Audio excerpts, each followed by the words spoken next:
Boa tarde a todos. Oi, pessoal. Vocês estão me enxergando aí? Imagino que sim. Então é um prazer para a gente muito grande. Eu estou aqui como vocês estão vendo aqui, com duas mulheres bonitas, né? A Adriana e a Cíntia.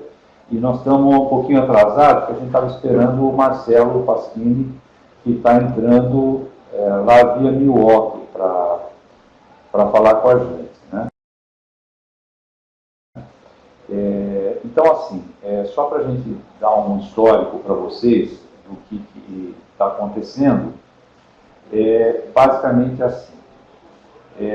O que a gente tem notado é que nos últimos anos houve um decréscimo importante das pessoas que reportavam, que registravam seus casos junto ao registro internacional. E a gente sabe que isso tem uma série de motivos. Eu acho que o primeiro motivo disso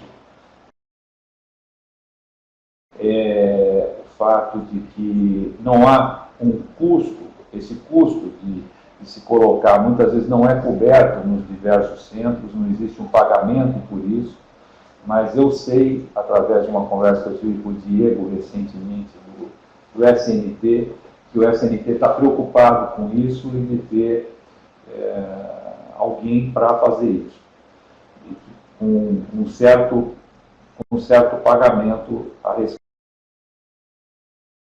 disso. Em outros centros, a questão é acomodação mesmo, né? Porque, às vezes tem até as pessoas, mas as pessoas não reportam. E é fundamental a gente reportar, porque seja para o registro que for, né? Porque se a gente reporta, a gente para de ter aquilo que a gente tem o tempo todo, na véspera de todos os congressos, que é alguém passando uma planilha de Excel para todo mundo preencher uma planilha de Excel com os dados para serem, então, utilizados para um levantamento retrospectivo sobre alguma coisa, seja, sei lá, leucemia em criança, ou transplante apodêntico, etc. e tal. Então, baseado nisso, nós resolvemos, junto principalmente com os centros de Jaú, que já tinham um sistema bastante avançado de fazer registro, e junto com o centro de Curitiba, que há muito tempo também, acho que praticamente desde 1979, desde o seu primeiro transplante, vem registrando seus casos, e com a possibilidade da gente aqui também ter esse costume de registrar, juntar esses três centros com o patrocínio, vamos dizer assim, o enorme o apoio da Sociedade Brasileira de Transplante de Medula Óssea. O Virgílio se envolveu nisso pessoalmente, e principalmente com o apoio do CIBMTR, de nós montarmos, através de uma facilidade que a gente tinha aqui no hospital, e que é uma coisa que, sempre que for possível, e é uma coisa que a gente gosta de fazer, que às vezes utilizar um recurso que a gente tem aqui dentro, e que esse recurso possa ser utilizado para ajudar a comunidade dos transplantadores e dos hematologistas de uma forma geral. Então, esse recurso era aqui disponível, que é um sistema de e-learning, que é bastante simples, interessante, de fácil acesso, e esses três centros, então, juntos conseguiram montar esse curso. Então, hoje, é praticamente oficialmente o dia da gente apresentar esse curso para a comunidade dos transplantadores. Esse curso, ele independe do CIBMTR, ele ensina como preencher fichas para um registro de transplante. Existe uma tentativa de iniciar, já há alguns anos, de se fazer um registro brasileiro. Se esse registro brasileiro vier de fato a ocorrer, ele vai ser muito bem-vindo. Ele vai estar conectado, provavelmente, com os dados do CIBMTR, para a gente não ter que reportar dois lugares diferentes e provavelmente aquilo que a gente tiver nesse curso para o CVMTR vale para o registro brasileiro, onde ele ocorre. Então, essa é o grande objetivo, que a gente não tenha duplicidade de informações e que a gente possa estar fazendo isso de uma forma adequada. Então, eu espero que seja hoje bastante profícuo para todo mundo esta apresentação.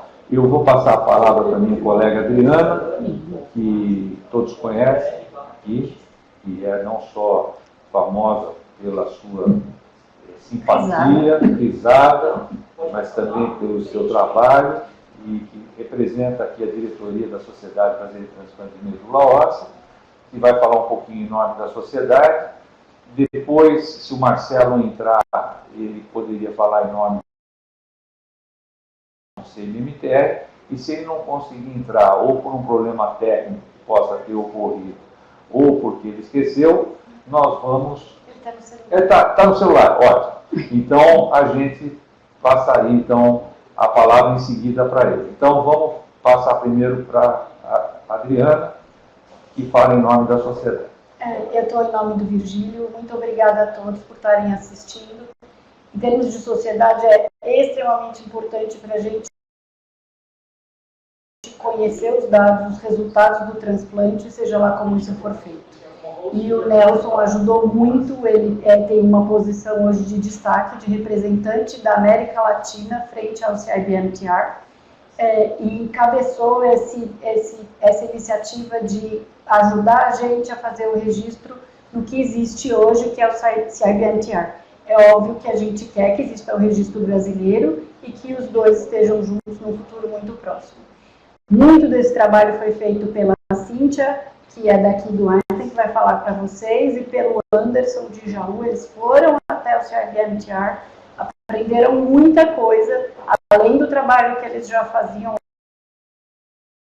O Anderson faz um relato de dados há muitos anos, e eles vão passar agora para a gente, hoje em oportunidades futuras, a experiência que eles tiveram e como fazer o relato de dados. A Elis também de Curitiba. E a Elis de Curitiba, há muitos anos. Marcelo entrou! Aí, Marcelo! A palavra é sua, Marcelo. A palavra é sua, Marcelão. Um minuto que a gente não está te ouvindo, Marcelo. Um minuto. Um minuto. Um minuto. Entrou. Perfeito. Entrou.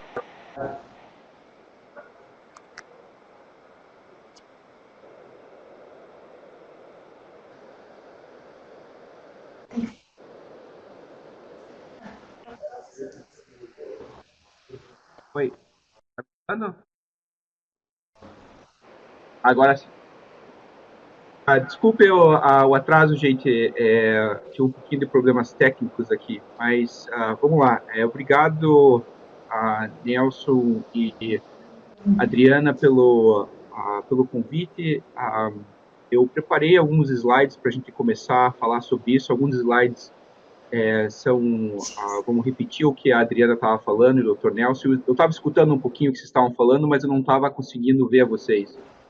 E obrigado a Cintia e o grupo do Einstein pela organização dessa apresentação. O que eu vou fazer agora deixa eu ver aqui. Eu não estou vendo os slides aqui. Deixa eu ver se eu consigo modificar aqui. Sim, tua vez. Ele caiu. Não, ele está lá. Doutor Marcelo.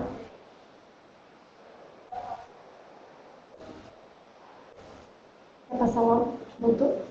Voltou. Voltou, Marcelo. Deve estar chovendo no caminho. Voltou.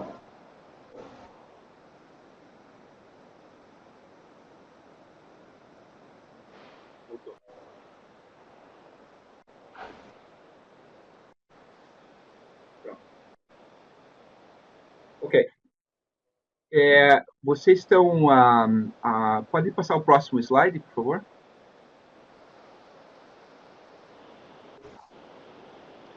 Então, a gente discutiu, o que a gente ia apresentar hoje para o grupo, é mais ou menos a ideia do qual é a situação do transplante de medula no Brasil e quais são os problemas ou dificuldades que tem para a gente entender o que está acontecendo no Brasil atualmente, né? E eu também discuti um pouco do como que o CMTR pode ajudar e algumas instrumentos novos que estão disponíveis agora para o uso dos centros que participam do CMTR.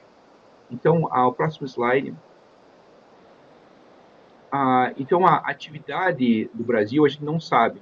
Tem vários fontes de informação, e olhando de cada um, a gente tem uma ideia mais ou menos do que ocorre no Brasil, mas a gente não tem ainda um método formal de saber o que está ocorrendo como atividade, primeiramente, né, quais o número de transplantes e as indicações, por exemplo, as diferenças regionais, né, que tem tipo de transplante.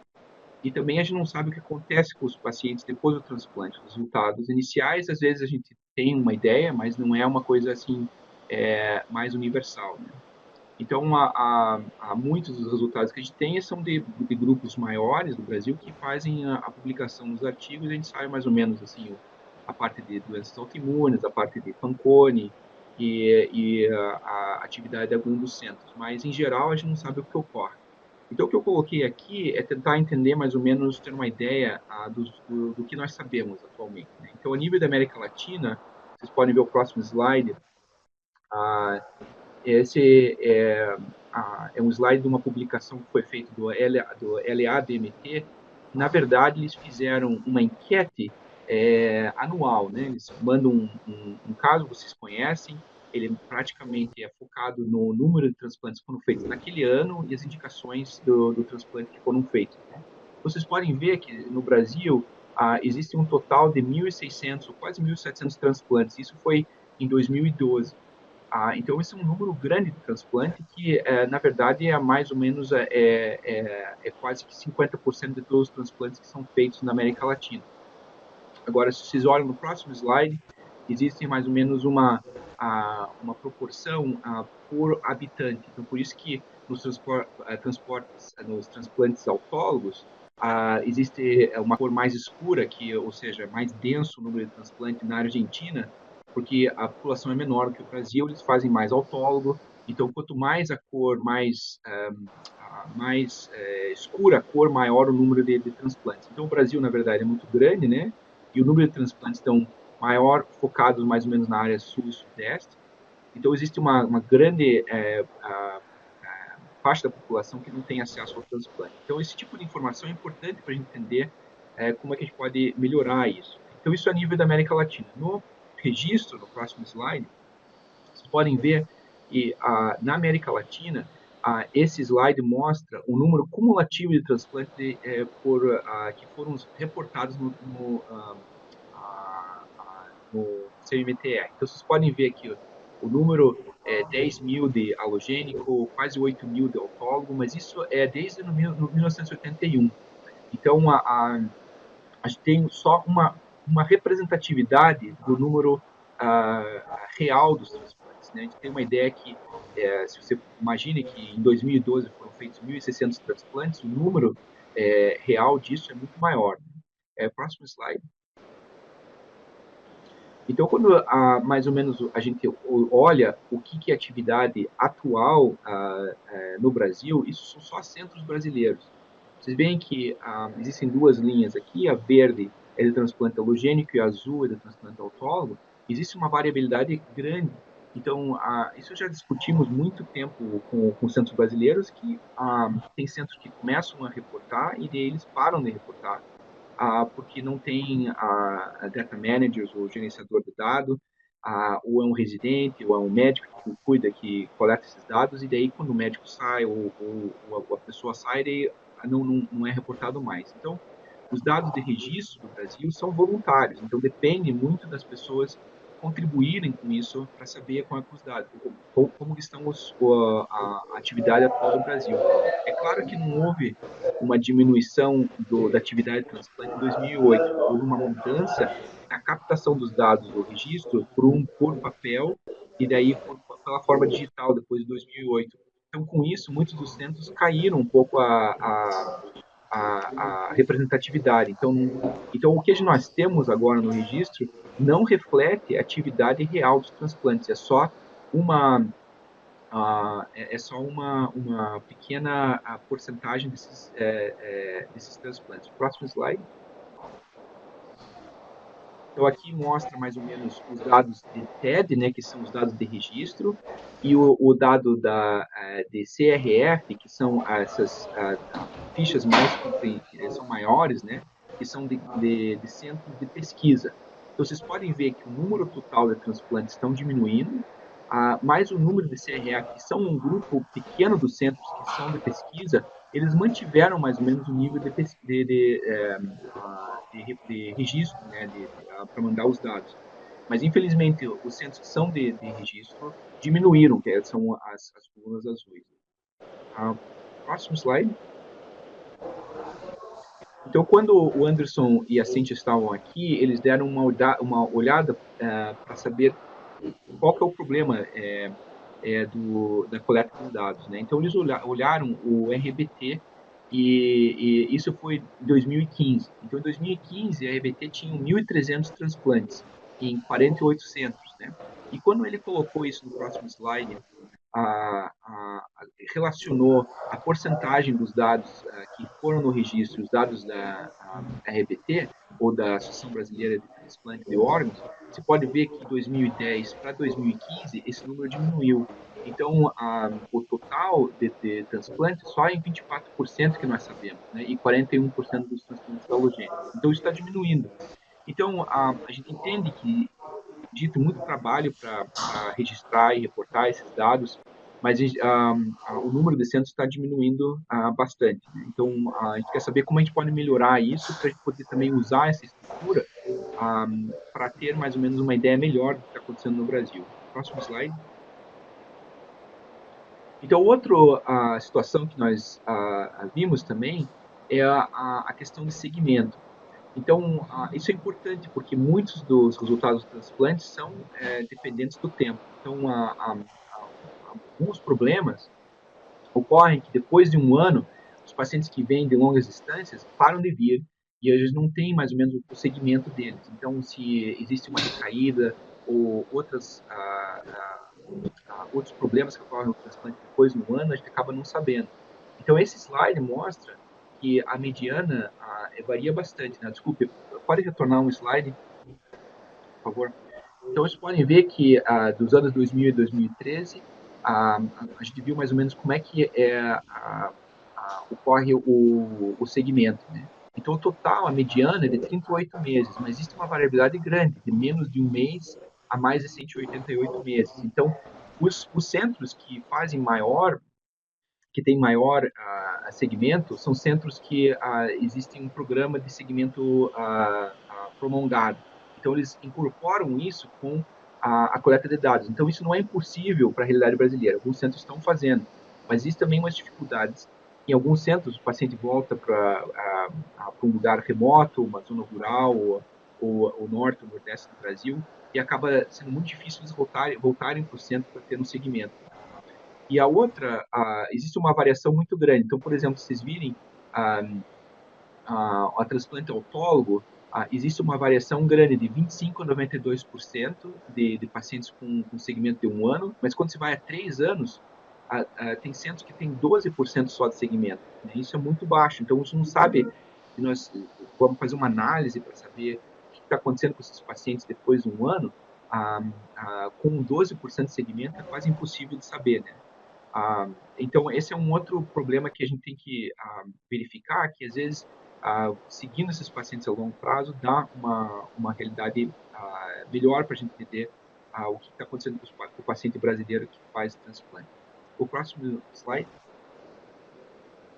Então, quando o Anderson e a Cindy estavam aqui, a gente resolveu também tentar entender isso um pouco melhor. A gente fez uma enquete. A gente estava querendo saber o que estava acontecendo, por que esses dados estavam sendo diminuídos, quais são as dificuldades. E o que a gente podia fazer, né? Porque não só no registro mesmo no CMTR as coisas ficaram um pouco mais complicadas, mas a gente também tem mais instrumentos que a gente pode tentar melhorar um pouco a integração com os centros internacionais. Então, a próximo slide tem a lista de centros que nós mandamos, que responderam a essa enquete, né? Foram 19 centros, né? Que receberam todos os centros que estão a enquete foi mandada pela SBTMO, né? Então a gente recebeu o resultado de 19 centros e os resultados estão no próximo slide, por favor.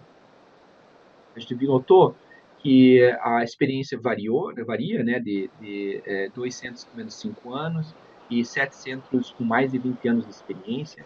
A maioria dos centros faz autólogo e allogeneico, e a maioria dos centros tem um centro que é para pediatria e pacientes adultos.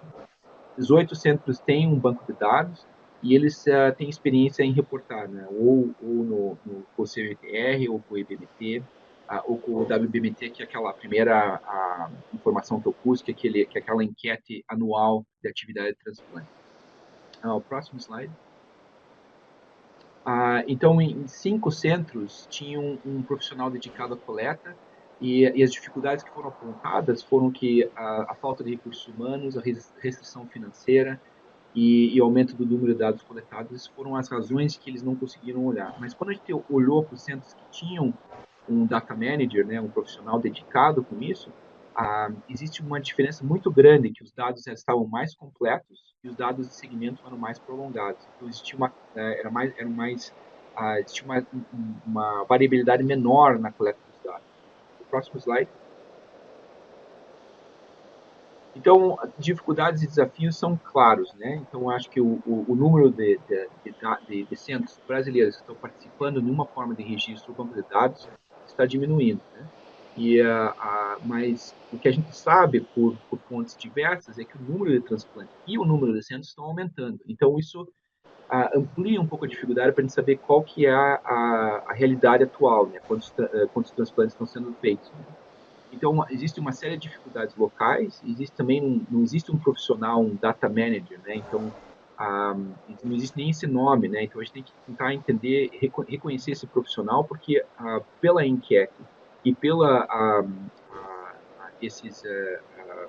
relação que a gente está com os centros agora, tendo esse profissional ajuda bastante, né, a manter um banco de dados no local. Então, o médico ou residente que fazem isso, às vezes é muito difícil, porque tem um know-how que tem que ter para ser feito para coletar esses dados. Não é só saber a medicina que é importante, tem que entender mais ou menos como é que o sistema funciona e como é que as fichas funcionam, né? E o outro problema é o segmento de longo prazo. Então, do lado, pode passar para o próximo slide.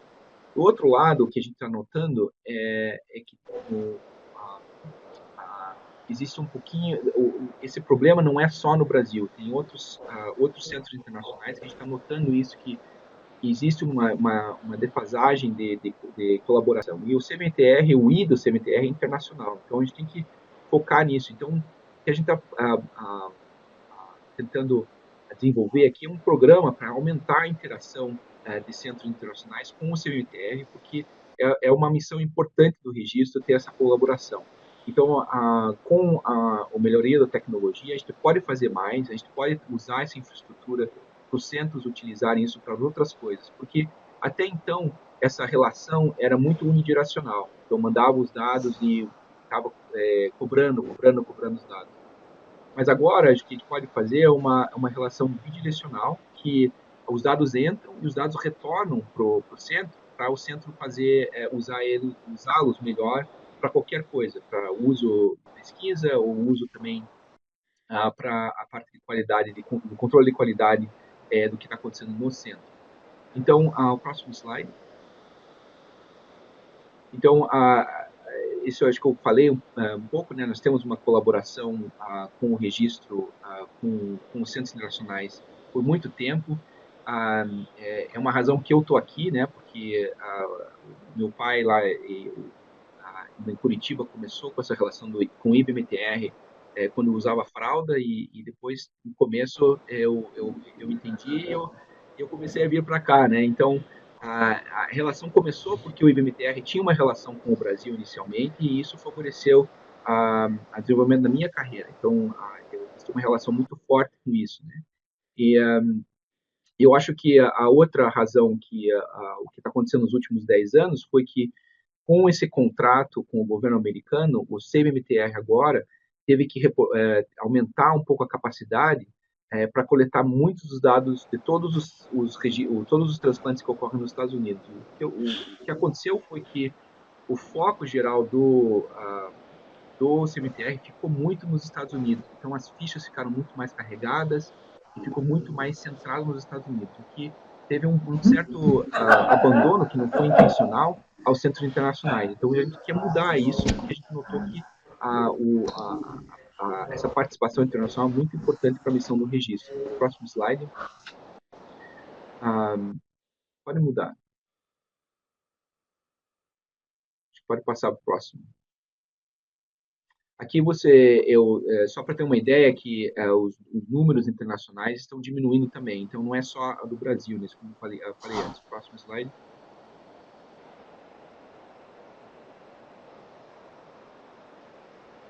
Então, o que a gente tentou fazer foi tentar... eu acho que os slides estão um pouco fora de ordem. Pode assistir mais um slide com uma figura antes. Deixa eu ver aqui. Um minutinho.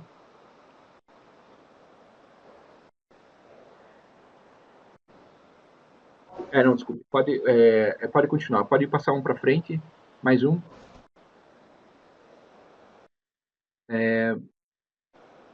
Mais um. Mais um. Então, o que a gente tentou desenvolver, desculpe, eu que errei aqui na ordem, mas o que a gente pensou nesse programa internacional do CBMTR, que a gente teria que focar em algumas áreas, né?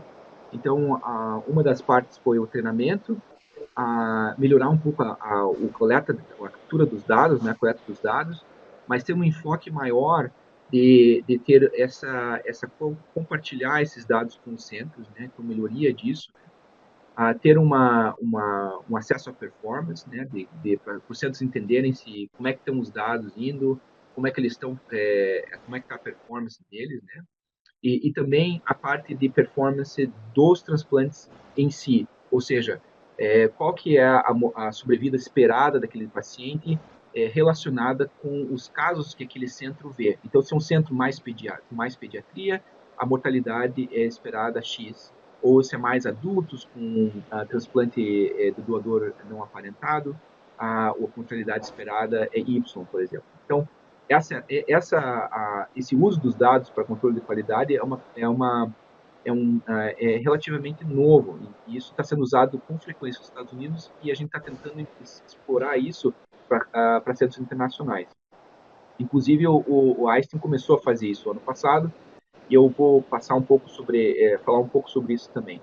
E a outra coisa que é importante é a parte de pesquisa clínica, que pode também ser outra maneira de fechar esse ciclo para a gente ter essa interação melhor. Volte 2 slides para eu falar um pouco do treinamento, né? A parte do treinamento que nós começamos foi...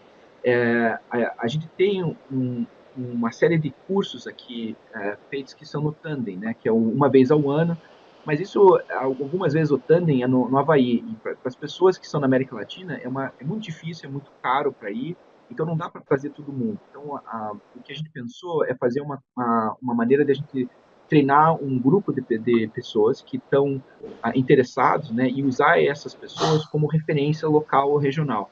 Então, foi isso que nós começamos ano passado. Nós começamos com o Brasil, por causa da minha interação com os centros brasileiros.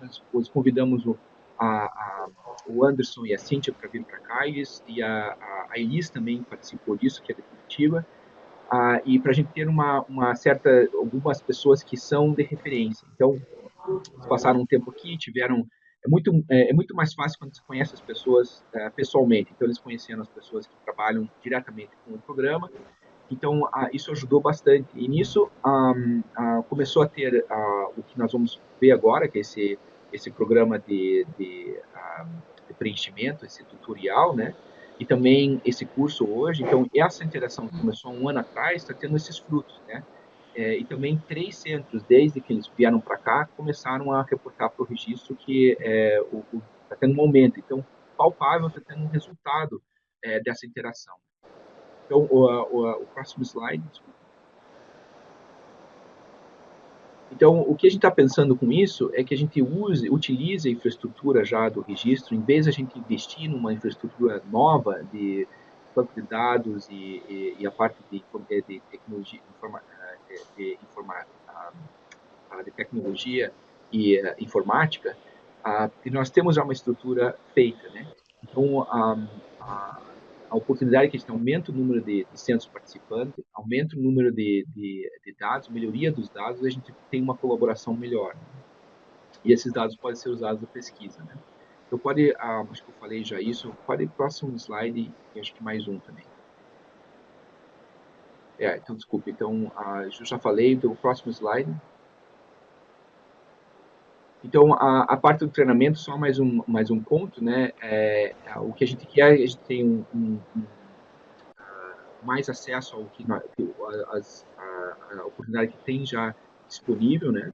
Tem esse curso que nós vamos falar hoje um pouquinho, que o grupo do Einstein vai falar, e também a doutora Seber também está com um outro programa para tentar fazer um treinamento local dos serviços, para ter uma pessoa que vá até os centros para fazer, e ela pode também falar um pouquinho disso depois, quando a gente terminar essa apresentação. O próximo slide. Então, a outra coisa que eu queria falar é essa parte de compartilhamento de dados, que a Adriana trabalhou com isso um tempo atrás, e ela voltou com um feedback para o registro, né, que era uma coisa muito, muito ruim para usar. Se você não conhecia muito as fichas e tudo, o que voltava do centro era algo que não era muito amigo para ser usado. Ele era muito difícil, vinha uma planilha de dados muito grande, com zeros e uns, era muito difícil usar. Então, o que foi desenvolvido, então, foi chama-se Enhanced Data Back to Center, que é os dados de volta para o centro. E nisso eles montaram um aplicativo chamado Quick View. E todos os centros que têm acesso ao registro, eles têm acesso a esse Quick View. Então, eu coloquei alguns slides para mostrar como é que funciona, né? Então, o próximo slide. É assim que funciona mais ou menos. É um pouco pequeno, mas você entra, tem um tutorial que mostra como é que você pode usar. Você pode fazer umas seleções sobre os seus dados. Então, isso é um espelho dos dados que foram reportados até aquela data. Então, se o teu centro reportou de 2000 até 2014, você vai ter acesso a esses dados. Então, ele funciona como um cardápio, né? Você vai selecionando e você vai falando assim, quantos transplantes foram feitos. Então, o próximo slide, ele mostra mais ou menos o que acontece, né? Você tem uma série de filtros que você pode usar, informação relacionada à idade, ao performance, que tipo de transplante, e outros dados, né?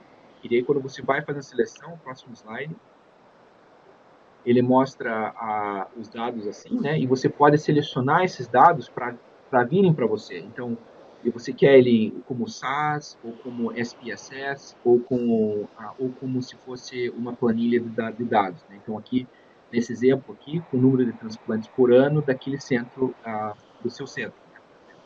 Próximo, acho que o próximo ele faz uma curva de sobrevida, né, simples, né, análise, mas se você coletar isso, você pode fazer análise mais importante, né, um pouquinho mais complexa, né, e o próximo slide ele tem outros resultados, né, você pode olhar como o DASH e outros causa de morte, né?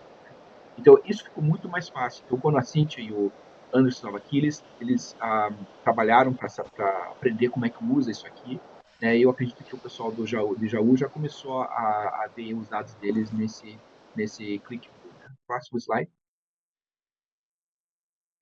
A outra ponto é esse controle de qualidade. Né? Então, o Einstein resolveu, por nenhuma outra razão, né, para começar a fazer a acreditação com o FACT. Né? Essa acreditação não é mandatório, né? Não é compulsório, mas eles refizeram com o FACT, e dentro do FACT existe a parte de coleta de dados, etc. Né? E o Nelson estava interessado em saber como é que funcionava essa parte de controle de qualidade. Então, teve outro centro na Singapura e na Arábia Saudita que também estavam interessados em saber. Então, esses são centros de pesquisa, né, mas não há necessidade de ser centro de pesquisa, mas existe uma necessidade que o centro tenha pelo menos um mínimo de segmento de um ano. Então, por um ano, mais ou menos, o grupo do Einstein trabalhou com um grupo aqui para tentar saber se os dados estavam atualizados necessariamente para fazer essa análise. Essa análise, nos Estados Unidos, é compulsória, é feita todos os anos, é referente a 3 anos de experiência do centro. E eles fazem um relatório anual que mostra como é que a performance do centro ocorre. Então, o que acontece é que eles só olham para a sobrevida global, eles olham também fatores que fazem uma característica dos transplantes que são feitos naquele centro. Então, por exemplo, se o centro fez 100 transplantes aquele ano, qual que é a característica daqueles 100 transplantes? Então, eles fazem um modelo estatístico que comparam com todos os outros transplantes feitos nos Estados Unidos e fazem um ajuste dependendo de todas as variáveis que são importantes para análise de sobrevida global. Então, por exemplo, idade é importante, doença é importante, tipo de transplante é importante. Então, tudo isso é ajustado. Então, um centro é retirado disso e é comparado com todos os outros centros, 180, 190 centros. E eles veem mais ou menos como que foi essa comparação. Não existe um número de, tipo assim, 90%, 80%. O que o número sai são 3 camadas. Ou é -1, ou é 0, ou é 1. Então, se o centro, se a performance está um pouco abaixo do esperado, o centro é considerado como -1. Se ele é exatamente no esperado, ele é 0. Ou se ele é acima do esperado, ele é +1. Então, a maioria dos centros dos Estados Unidos estão se encontrando no 0. E alguns centros de excelência, tipo Harvard, o MD Anderson, eles ficam no +1. Mas essa varia de cada ano. Né? Então, o Einstein fez isso, né? Foi um trabalho que a gente não sabia se ia dar certo, porque é muito difícil você comparar a realidade brasileira com a realidade dos Estados Unidos, e pode ser que a comparação seja de laranja para maçã, né, e não seja de laranja para laranja. Então, esse foi mas o resultado foi muito bom, na verdade, o Einstein estava exatamente no esperado do tipo de pacientes que estavam em transplante. Então, isso mostrou para a gente que esse tipo de análise pode ser feito com centros internacionais, e é uma coisa importante, porque dá mais ou menos assim, como que o meu centro está indo, né? É o esperado para isso, em comparado com outros países. Então, eu acho que foi uma coisa muito importante que nós fizemos. Acho que nos próximos anos, a gente pode ampliar isso para outros centros. Então, eu acho que isso foi uma análise piloto que a gente fez e que deu muito certo. Próximo slide. A parte de pesquisa clínica também, eu acho que é uma consequência, né? Se a gente melhorar os dados, esses dados voltarem para vocês, eu acho que o Brasil pode começar a fazer mais análise estatística disso, né? E quando o Anderson estava aqui, existiu um interesse de que não só a parte de captura de dados, mas análise de dados, a gente pode ter uma interação com o grupo de estatístico aqui, né? E também esses dados voltando pode ter uma interação que a gente pode ser mais de pesquisa e não só só de captura de dados. Eu acho que vai aumentar a gente tentar entender como é que a gente pode melhorar os resultados, né, no Brasil dos transplantes, fazendo essas análises só com pacientes brasileiros. Né? Acho que isso é uma outra vantagem dessa interação. Próximo slide. Então, só outra coisa que nós falamos em Fortaleza, com um grupo pequeno de centros, é tentar ver como é que é a captura dos dados. Então, isso é só de informação, né? A gente tem 2 níveis, né? Os centros de registro são os centros de TED, né? Que existe uma série de formulários, que é o CRID, né? Que é o de identificação, o de indicação, a pré-TED e o pós-TED, né? E também tem a ficha de infusão. A ficha de infusão é só para não aparentado e sangue de cordão. E esses são o que os centros de registro têm que coletar, né? E existem os centros de pesquisa, né, que é um pouquinho maior, né, o nível de dados de coleta, mas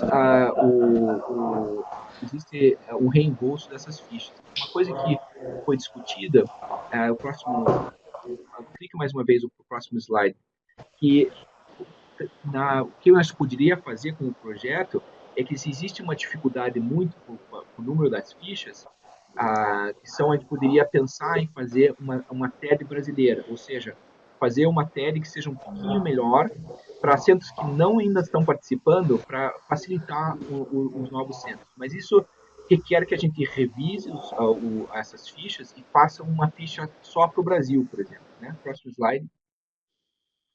Então, o que isso ocorreria? A gente usaria o FormsNet e quando o centro novo que seleciona essa mini TED ou essa TED brasileira, ele vai ter a TED e todos os outros dados que não são selecionados vão estar acinzentados, eles não vão ser coletados. Né? Então, seria uma maneira de a gente diminuir um pouco o número de dados. Mas isso é um projeto, a gente tem que fazer mais ou menos em colaboração para a gente poder entender quais são os dados para ser coletados. Né? Acho que teria ser um grupo de trabalho com o pessoal no Brasil. Eu acho que seria uma coisa que já foi feita, por exemplo, no Japão. Para o Japão coletar dados do sul da Ásia, eles fizeram uma mini TED e eles conseguiram coletar esses dados assim, de países que não tinham tinham dificuldades em coletar os dados. Então isso pode ser feito. A gente está trabalhando com o pessoal da informática aqui para tentar fazer o que seja possível. Então a gente tem que estar discutindo. Então isso não existe ainda, né? Então a gente tem que, se existir interesse da sociedade ou do centro de transplante, é uma coisa que nós podíamos trabalhar para fazer para os centros que não participam do CMTR podiam começar. Né? Próximo slide. Eu acho que esse é o meu último slide. Eu acho que tem uma série de vantagens. Eu acho que, de novo, isso é bidirecional. O CMTR tem um interesse muito grande para a gente fazer essa colaboração. Existe uma experiência com o Canadá, porque o Canadá também estava com essa discussão de fazer ou não um registro canadense. Mas o que eles resolveram fazer o grupo canadense de transplante aumentou o número de dados coletados pelo registro e esses dados voltam para um escritório local do grupo de transplante. Então, os centros autorizaram isso. Então, esse click view, esses dados voltam direto para um órgão só e eles sabem mais ou menos o que está acontecendo no Canadá por causa disso. Então, então existe já uma experiência que aconteceu no Canadá, mas o Canadá é muito menor, né? Então eles não têm muitos centros de transplante. Então isso foi um programa um pouco mais simples, né? Mas é uma outra possibilidade que a gente pode pensar, né? E a outra coisa é que o investimento maior é no pessoal e no treinamento, porque existem dificuldades mesmo nos lugares que têm interesse ter uma pessoa que possa coletar os dados. Né? Eu acho que existe um outro patamar de atividades e de programas de CMTR que se nós tivermos essa interação, a gente podia começar a aplicar no Brasil. Por exemplo, fazer a participação de ensaios clínicos internacionais, a gente tem os dados feitos, acho que seria uma coisa muito interessante como próxima etapa, né? E a outra é que nós estamos envolvendo o registro de terapia celular, que é outra área de muito interesse, né? Em grupos no Brasil que estão interessados em fazer isso, que nós também nos podíamos fazer. Então, abre uma rodovia de oportunidades para a gente pensar em fazer. Mas eu acho que a nível da CVTR, eu acho que esse investimento inicial em treinamento foi muito importante. Em um ano já teve uma série de coisas que já foram feitas, né? Que nós estamos pensando em vários anos tentar fazer isso e nós já estamos indo para frente nesse ano. Eu acho que está tendo um resultado muito importante. E agora no Tandem vai ter uma mesa redonda só de centro internacional. E então acho que as coisas estão modificando, então, tendo essa interação entre o registro e a sociedade brasileira, acho que é muito importante. E, de termos de América Latina, também existe um interesse grande de a gente fazer a mesma coisa que está fazendo no Brasil, se der certo no Brasil, ampliar isso para a América Latina, seria o próximo passo. Com isso, eu agradeço a oportunidade de falar com vocês e podemos abrir para discussão, ou não sei se o Dr. Nelson ou a doutora Adriana querem falar mais alguma coisa.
Eu só queria, eu queria pedir, antes da gente abrir para a discussão, a gente só dar uma apresentadinha no curso rapidamente, como é que ele funcionaria, para que as pessoas tenham ideia de como é que é isso no e-learning, a Cíntia iria apresentar, e eu queria também citar duas coisas aí que são importantes. Uma é que por uma pressão da Adriana e da Belinda, nós preparamos um documento para os comitês de ética de pesquisa de todas as instituições e para ser mandado para a CONEP, para que a gente regularize a questão de registro, para que quando os trabalhos possam ser publicados depois, seja só com dados brasileiros ou com dados brasileiros junto com o DCE-MTR, a gente não esbarre em problemas éticos de ter passado essas informações.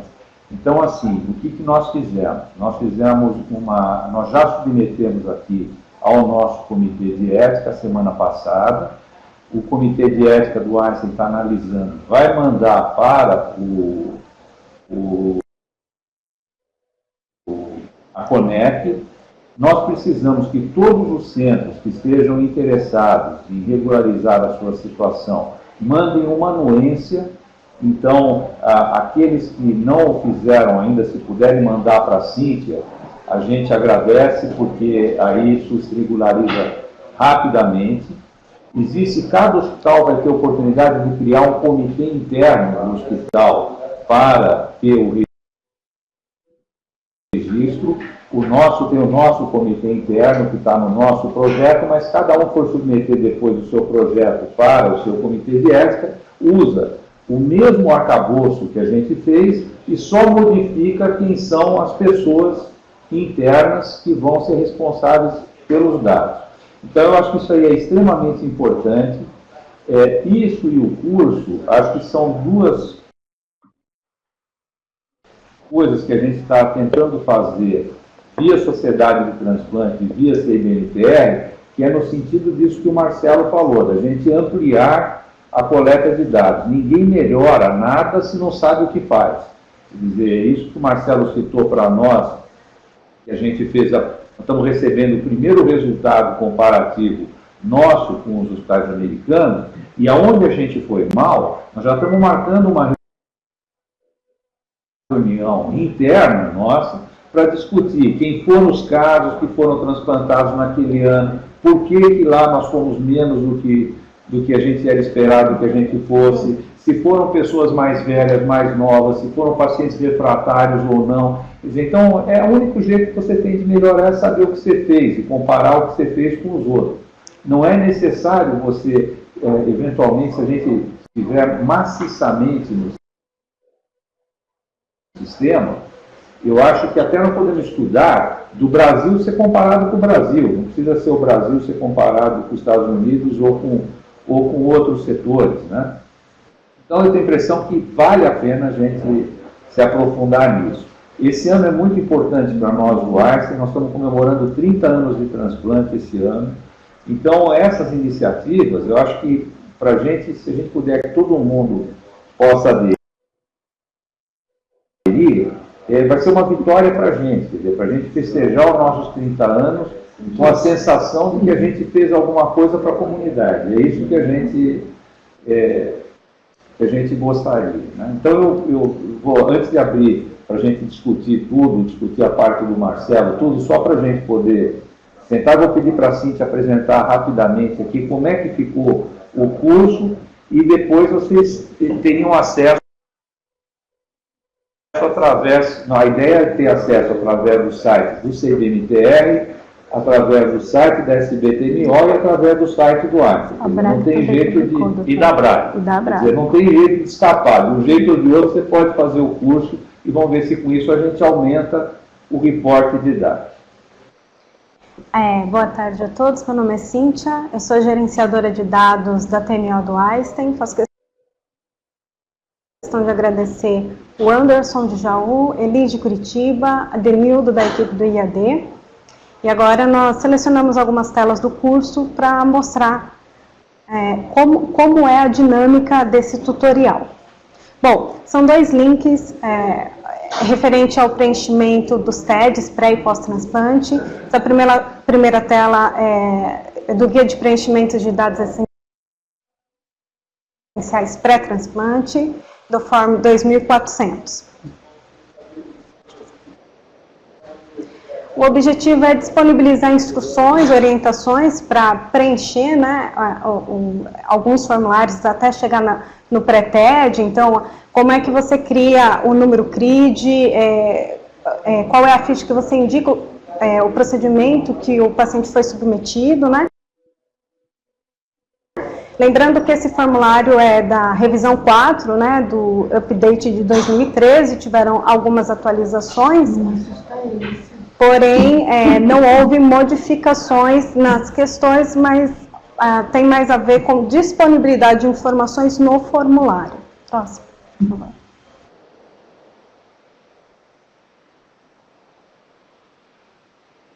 Bom, esse vídeo é do Dr. Virgílio, né, o presidente da SBTMO, apoiando essa iniciativa, que é um trabalho nosso do Brasil, né. Tem outros médicos que participaram também através de vídeo. Dr. Nelson, Dr. Marcelo Paschini. E aí, nós criamos...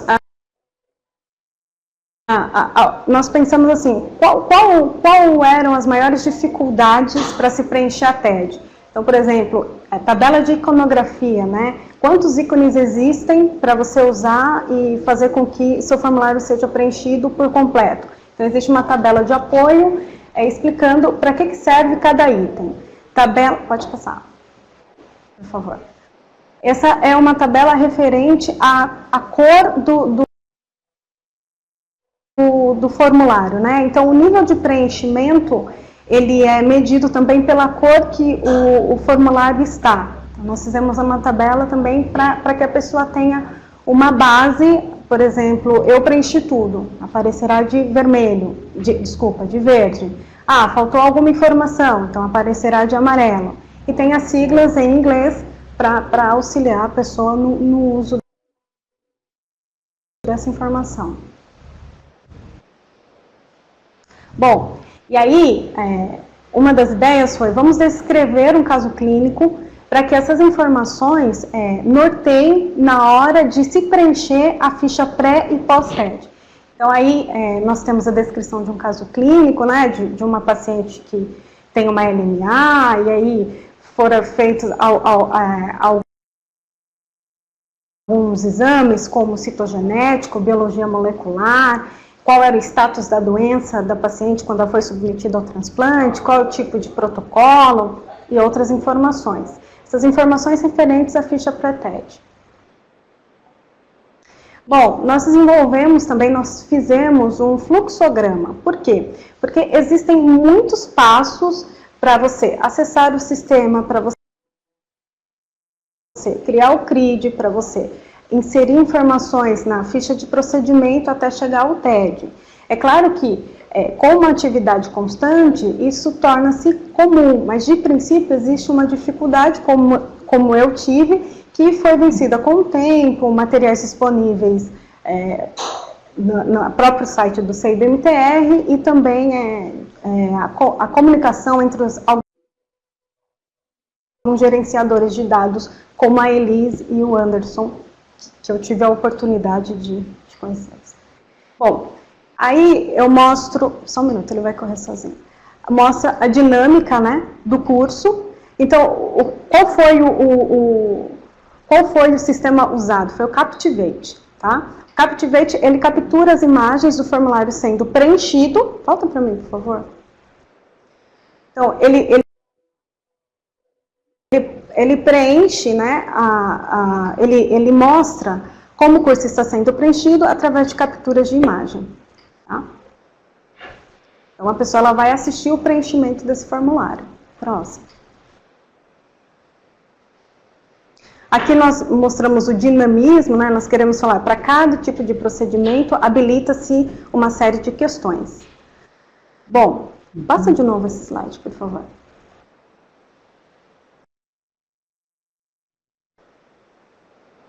Só, fluxograma. Isso, aí. Volta.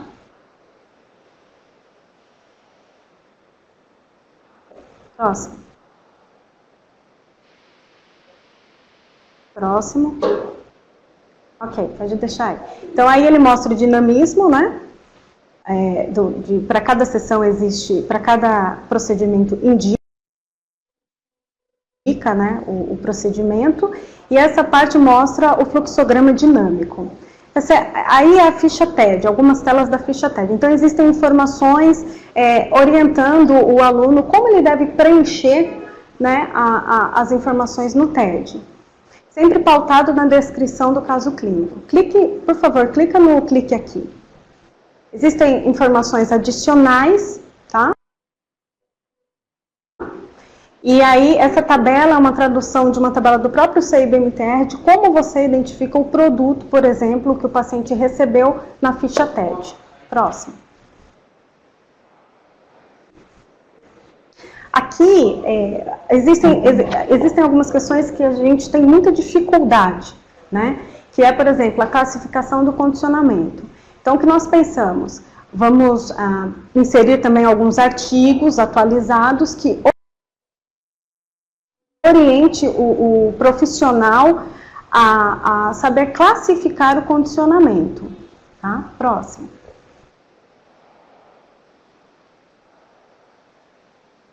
Também existem, aquele é um esquema que foi baseado em um artigo, e também existem alguns materiais do próprio CIBMTR que nós anexamos no curso. Então, a pessoa ela ela clica no PDF e abre o artigo ou o material que nós selecionamos do próprio CIBMTR. Próximo. Pode deixar correr. Bom, aqui é a orientação dentro do curso, né? Falando, olha, se o paciente, nesse caso é uma LMA, de uma paciente tem um cariótipo complexo, marcador molecular alterado, e aí nós orientamos a pessoa que está inserindo os dados, de prestar atenção ali, aparece a tarja, do resultado do cariótipo complexo e como ela preencheria essa ficha, tá? Então aí mostra como se preenche essa série de questões de acordo com o cariótipo complexo, que é, no caso, o que está descrito no caso clínico. Tá? Pode ir para o POSTED. Bom, aí na mesma linha nós fizemos o POSTED, né, que é o Guia de Preenchimento de Dados Essenciais Pós-Transplante. Oi? Janssen. Isso, DMICEM. Volta uma tela, por favor. Isso. Né?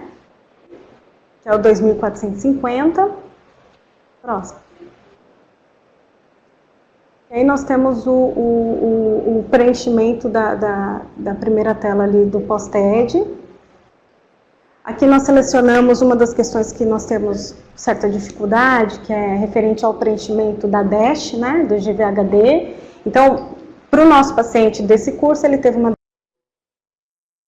DASH aguda de trato gastrointestinal grau 3, e aí ele vai dando as orientações bases para que você preencha essa série de questões. Próximo. Aqui nós mostramos outra série, né, de questões, se o paciente recebeu alguma DCI, né? No caso do nosso paciente, ele recebeu dialise. Pois não tem muitos centros que estão com 3 vezes por causa da recidiva da doença, então existe a informação, né, desse caso, quando foi que esse paciente recidivou, qual foi o tratamento que ele fez, se ele alcançou remissão completa. Então, é para aproximar mesmo da realidade de como se preenche esse formulário. Com o CBTR. Tá. Só que esse não está funcionando muito bem por causa eles estão uma barra. Que são os nossos colaboradores. Eles estavam com aquela Remedy-MD, né? CIBMTR, SBTNO, Hospital Amaral Carvalho, Hospital de Clínicas, todos juntos contra o câncer, Abralho. Espero que vocês gostem do treinamento e obrigada. É de graça, né? E é gratuito. Estará disponível no site do Einstein, SBTNO e Abralho. Obrigada. Uma coisa só que eu acho que agora eu não sei como é que é esse retorno dos dados do BMT para o centro brasileiro, sabe? Eu não sei se eles fazem isso aí. Precisaria uma espécie de um ver como é que os dados do IBMT estão vindo para a gente do Brasil, parceiros, né? Seria tanto do Jaú quanto de Curitiba, o que te ajudaram para cá e daí para cá, para vocês a desenvolver o sistema, porque no projeto de educação, porque aí o indivíduo que está fazendo o seu curso lá, ele pode ter dificuldade, ele tem que ter uma espécie de helpdesk para se comunicar. Então, talvez valha a pena vocês três toparem, né, se colocarem à disposição. Acho que isso ajudaria bastante. Então, acho que a gente podia abrir para discussão. Infelizmente, a gente não vai ter, não dá para ouvir as pessoas nesse momento, a gente para não ter muita confusão de voz. Mas as pessoas podem mandar perguntas pelo e-mail, né? E para quem que eles gostariam de dirigir a pergunta, e aí a gente vai passando uma a uma, né? Então, aqui tem uma primeira que veio ali, qual é o melhor e-mail de contato da Cíntia? Cíntia, qual é o seu melhor e-mail de... Cíntia CS, Cíntia com THYA, CS, @einstein.br. Não é o ponto Silva? Pode ser também, mas o melhor é o Cíntia CS, E a outra coisa que a gente pode fazer é disponibilizar os 3 contatos no site, junto com o curso. Sim, da Elisa e do Anderson. Que fica mais fácil. Tem alguma outra questão aí? Ali está da Cíntia, me perdi aqui. Vamos lá. Vai ter um obrigado. O áudio está cortando. Abel, compatibilidade com o EBNT é para o Marcelo, pergunta. Ali, ó. Belinda pergunta. Que foi no vídeo? Para o Marcelo, a Belinda está perguntando, Marcelo, se teria como ter compatibilidade com reportar para o EBNT, ou se teria que redigitar tudo.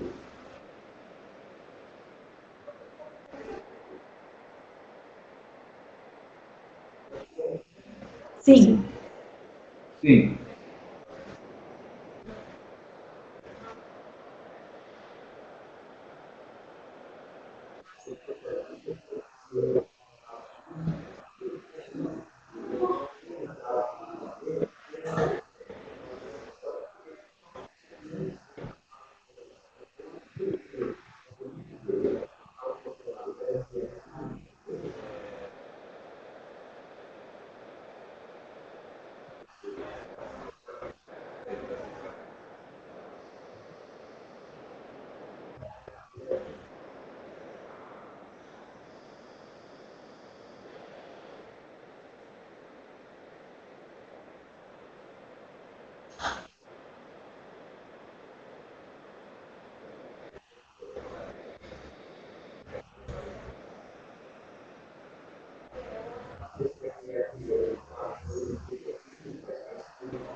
Está cortando muito, tem muita gente reclamando que está cortando o áudio. Não sei se é alguma coisa que a gente pode ajudar daqui. Para enviar a liberação junto ao CEP local, o curso deverá ser um requisito?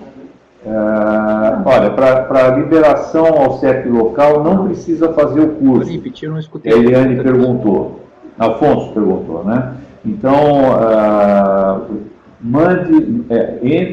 mande para a anuência aqui para a Cíntia e a gente dá a entrada, né? Tem uma questão sobre se existe a possibilidade de registrar dados retrospectivos. A resposta é sim, né? Você não precisa só começar daqui para frente.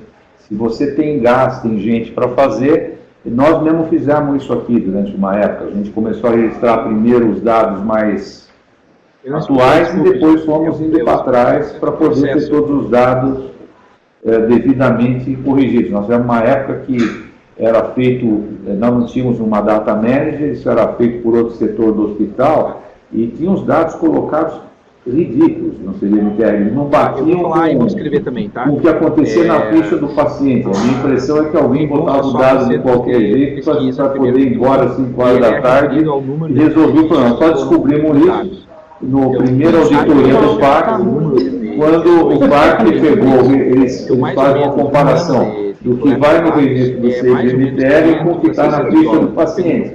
E você olhava as coisas, não tinha nada a ver uma coisa com a outra. Dava a impressão que o fulano botava qualquer coisa para resolver o seu problema, e a gente também não tinha como checar. Mas pode sim, quem perguntou de fazer retrospectivamente, acho que seria muito legal.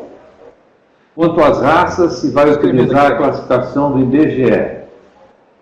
Eu acho que sim, né?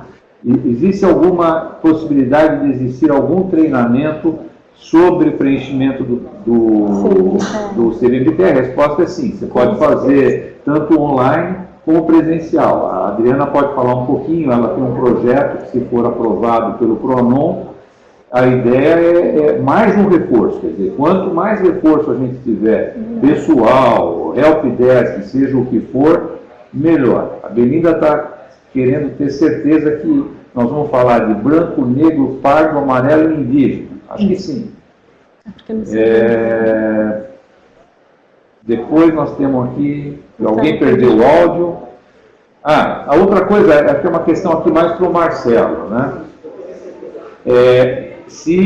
Como é que fica essa questão do reembolso do CIBMTR para o CRF? porque isso poderia viabilizar o pagamento do custo de uma case manager. Então, se isso é feito pelo CDMTR, quanto é pago, eu acho que com isso talvez tivesse um incentivo para as pessoas poderem ter o reembolso. Agora, a TED em si, essa não tem reembolso. O que teria seria os centros que fazem, além da TED